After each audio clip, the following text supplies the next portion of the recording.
This is the Answer Your Unique Calling podcast. This podcast provides tips, tools, and inspiring stories for creating clarity around your calling, opening your heart to infinite possibilities, and enabling you to have the greatest impact on the world.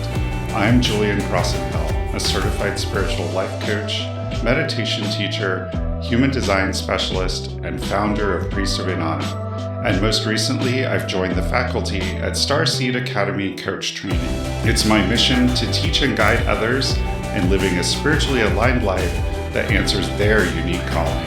Welcome, and thanks for listening.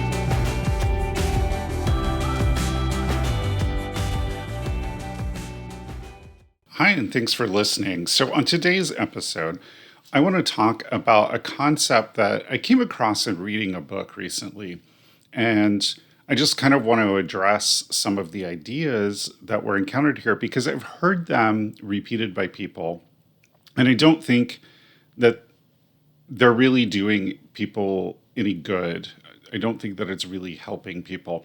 So what happened is I was reading a book, and this was a book on energy and manifestation.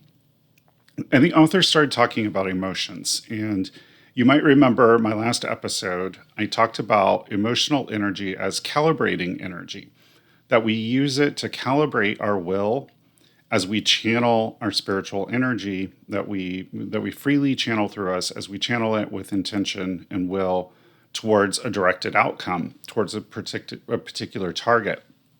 And in our physical manifestation, in physical dimension, we experience that calibrating energy through the biochemical system of our physical bodies. And so we experience them as emotions.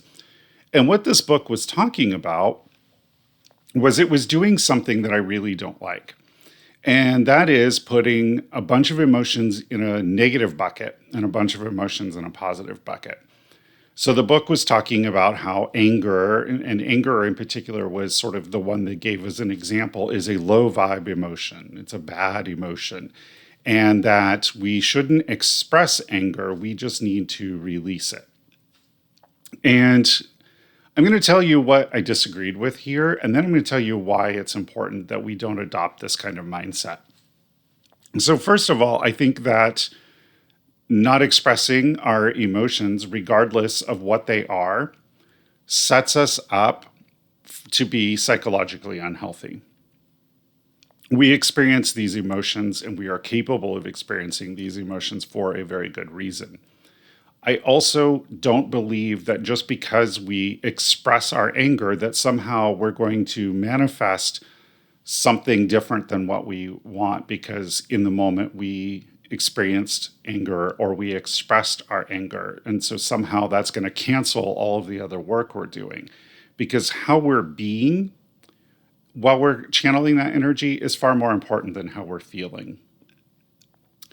And I think that that's really important that we understand this, because as I said, this really sets us up for being psychologically unhealthy if we are pretending that these other emotions, fear and anger and all of these, are undesirable and we're refusing to express them. We're just sort of bottling them all up. That's not going to make us psychologically healthy. It's going to start to drain us, drain our energy. And it's also going to affect our relationships with other people. If someone is doing something that makes you angry, and you don't communicate that to them, you don't express that anger, you don't express, hey, doing this is really pissing me off, how is that person going to adapt or change the behavior that they're doing that is impacting you? How is that relationship going to grow if you don't express that anger? So there's a number of things wrong with this idea that we don't express these so-called negative emotions. And totally putting the psychological health aside, let's just look at this from the perspective of manifestation and energy, since that's something that I've been talking about a great deal in recent episodes. So first of all, just this whole idea of duality is really broken. The idea of duality is an illusion. It is the same, it is part of, or the result of, this illusion of separation that we have. We all are part of a universal consciousness. Our consciousness is part of the God mind, or the consciousness of God, of Source. So in Kabbalah, for instance, we teach that on the tree of life, at the very top of the tree, there are three spheres of energy, one sort of at the peak and the other two sort of forming a triangle with it. And these are the spheres of emanation. So as God starts to descend into physical form, there's these emanations that it goes through. And the first emanation we call 𝗞𝗲𝗏, and 𝗞𝗏𝗏 is the realm of pure emanation. So there is no duality in 𝗞𝗏𝗏. This is Source at its purest. This is what most of us think of when we think of Source or God in the abstract. When we think of the one or the all, we think of this pure emanation of Source, and there is no duality in that. But how can you really understand yourself if you don't have duality? And that's really the question that comes about in sort of this Kabbalistic thinking of, if you don't have dark, how do you know what light is? If you don't have good, how do you know what bad is? All of these opposites. How do you describe masculine without describing feminine? So in this sort of tree of life, the first emanation then emanates down into two dualities, Hakma and Bina, which are often described as masculine and feminine, or in other traditions like Wicca, neo-paganism that I come from, that I rooted my spirituality in many, many years ago, God and Goddess. And so even in divinity, we have a prime emanation splitting down into this duality. And this duality is really just part of the illusion of separateness that is created so that God can sort of understand his or her own mind. So duality, when we start putting things into these buckets of this or that, is really all attached to this illusion of separateness. And I understand they're a convenience. We use them all the time because they're how we conceptualize. It's how our ajnas, our center in human design, that forms our beliefs and our thoughts and our concepts and our model of how we understand the world. And so on that level, duality helps us understand these things. But there really isn't duality in nature. It doesn't really exist in energy.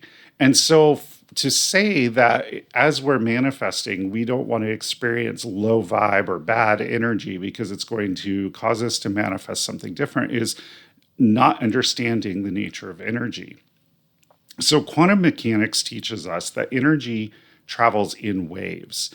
And if you've ever seen a wave, there's peaks and valleys in it. So energy is constantly moving from high and low. It's fluctuating as it travels. Light is a wave, and light fluctuates in its frequency as it travels. And that fluctuation between high and low, human design also teaches us, is how our solar plexus center creates our experience of emotions and of calibrating energy. So again, emotion is energy.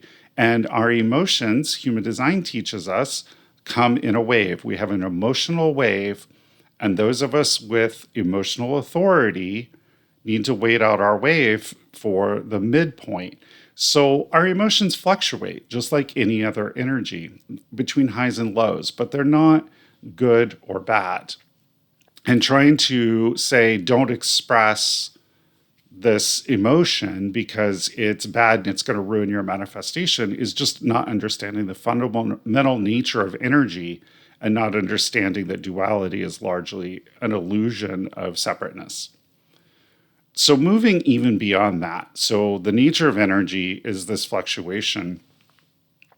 It's more about when we express anger or some of these emotions that we think of as negative, because I want us to stop thinking about them as negative and just think about them as different states of feeling that don't really impact how we're being. So we can be angry, and that's very different than feeling angry. And let me explain, because that might sound a little confusing, right?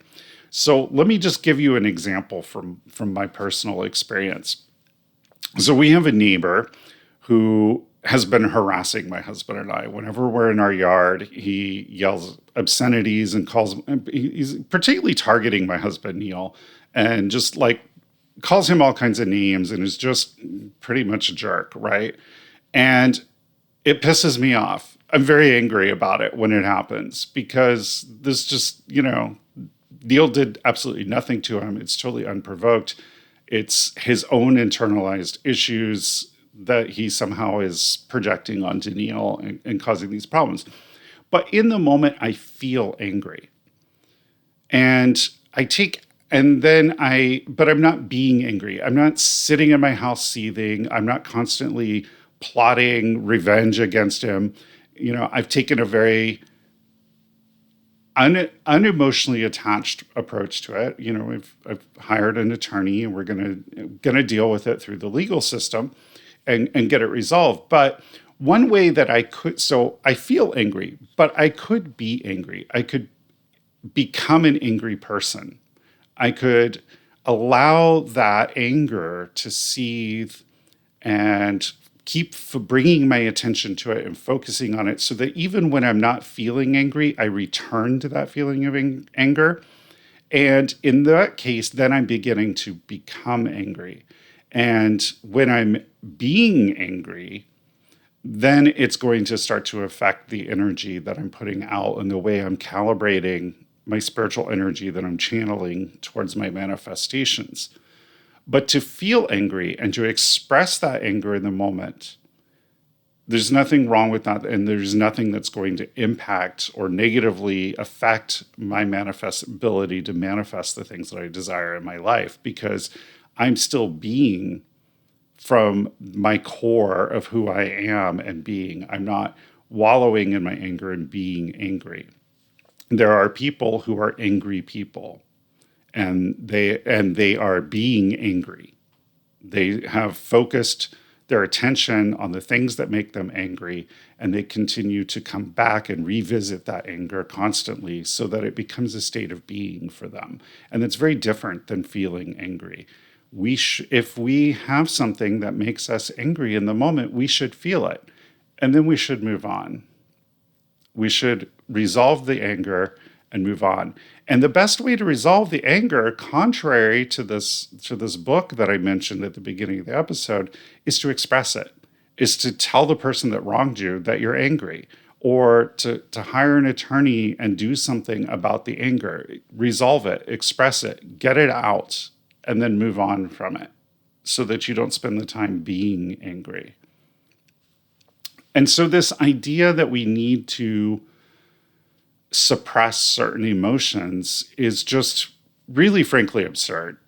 And I want to just completely put this to rest, so that you're not trying to deny how you're feeling or part of your experience for fear that it's going to somehow ruin your manifestation.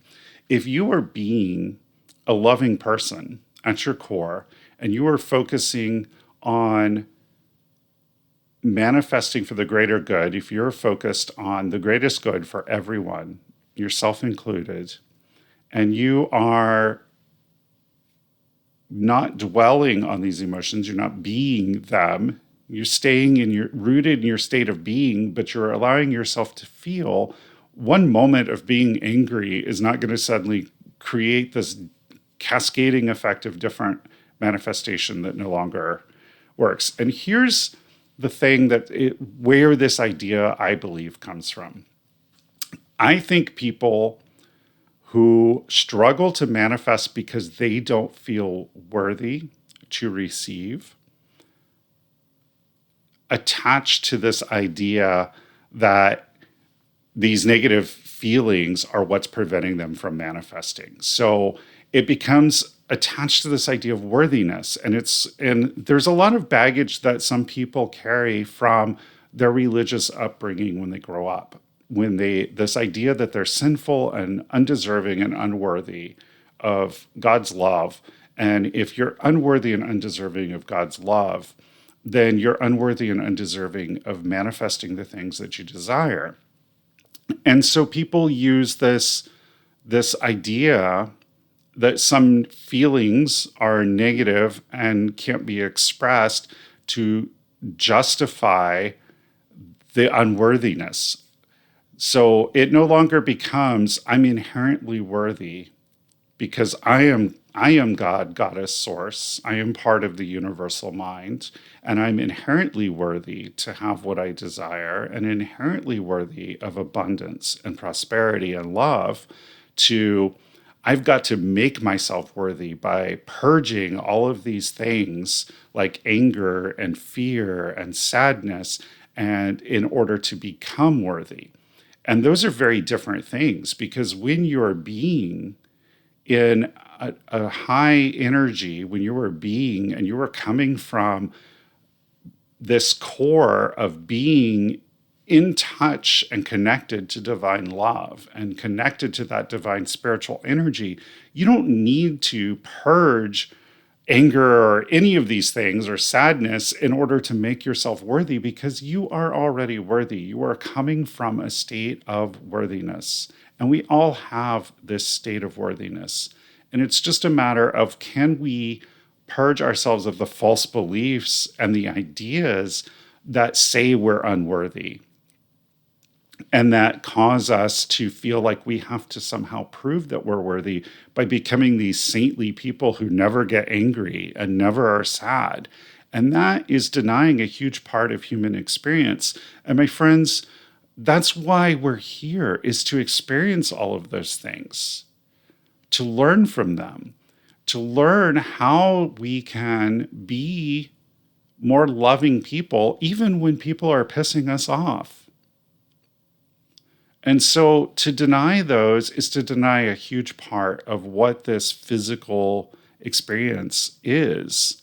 And our great awakening that is happening on this planet right now, this awakening and this evolution into energy, is happening because we are learning through these experiences. And we are learning how to get in touch with grace and compassion and love, even in the face of things like fear and anger and sadness. And so we need to embrace those things, express them, and then return to the core of our being.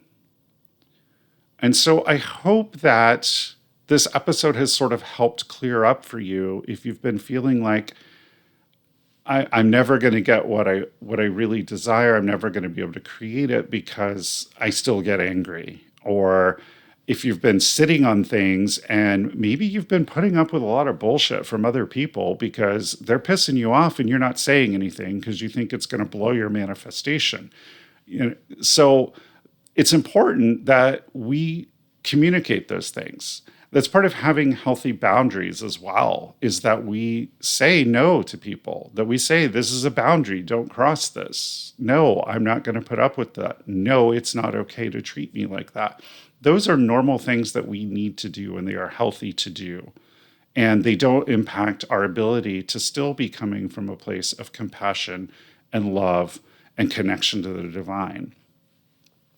And so I just want you to purge that from your consciousness, that you can't be angry or you can't be sad or you can't be afraid from time to time, that you can't feel those things, and then return to your core being and that core of compassion and love and higher consciousness. So I think that that's really important, that we have these experiences and that we learn to connect to those things even when we're pissed off. So I wanted to just address that. And if there's nothing else that you take away from this episode, it's really just feel the anger, feel the sadness, feel the fear, express it, express what you're feeling, feel it, and then move into whatever action you need to take to get that out of your system and return to that place of love and compassion and grace and connection to source. And the second thing I'd like you to take away is you don't have to prove your worthiness to have what you desire, to manifest your desires in the world, or that you're worthy of your mission or your calling or God's love or another person's love. And that you don't have to become some saint who's never angry or never flustered or never afraid or sad or any of that. You are inherently worthy and deserving right now, right in this moment, without doing anything or being anything different. And I hope that you will take that message to heart and really just create a new belief around that.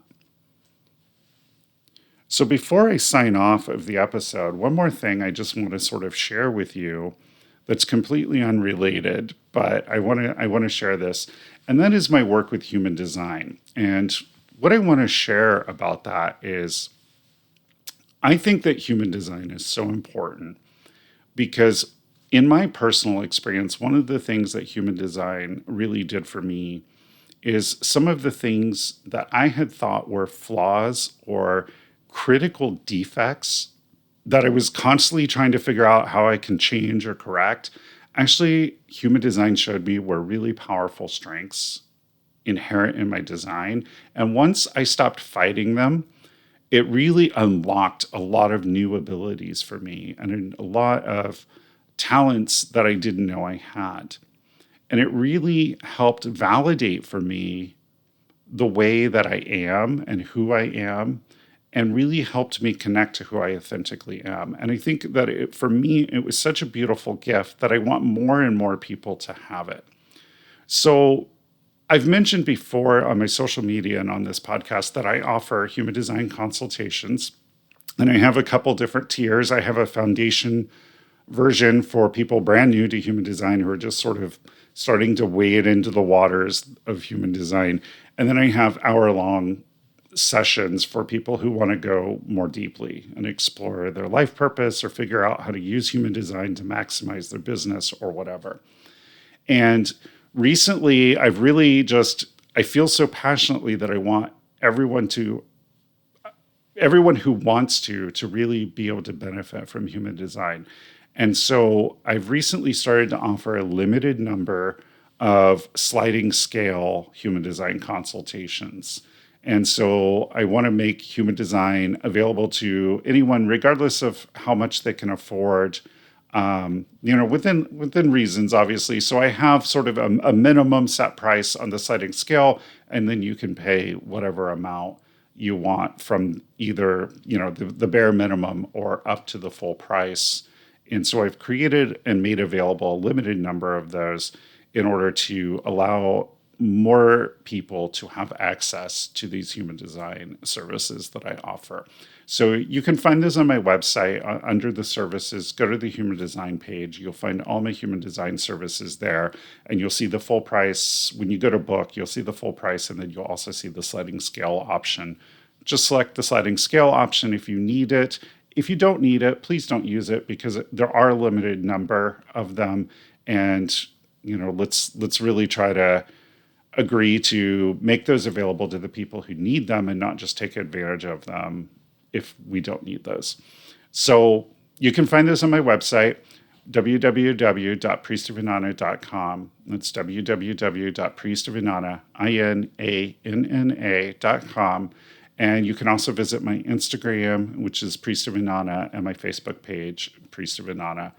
I hope that this episode has helped you connect to that just strong belief and understanding and inner knowing in your heart that you are worthy of love and of everything that you desire. And I hope that you take that message with you and just have a really, really amazing week. Thanks for listening. Bright blessings.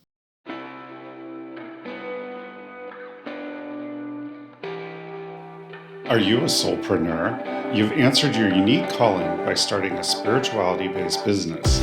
Maybe now you find yourself overwhelmed. There's so much to do for your business and so many things you've never done before that you need to learn how to do. With an ever-growing to-do list, you may feel like you'll never get everything done. Decisions become complicated, and you may feel like you need to work all the time.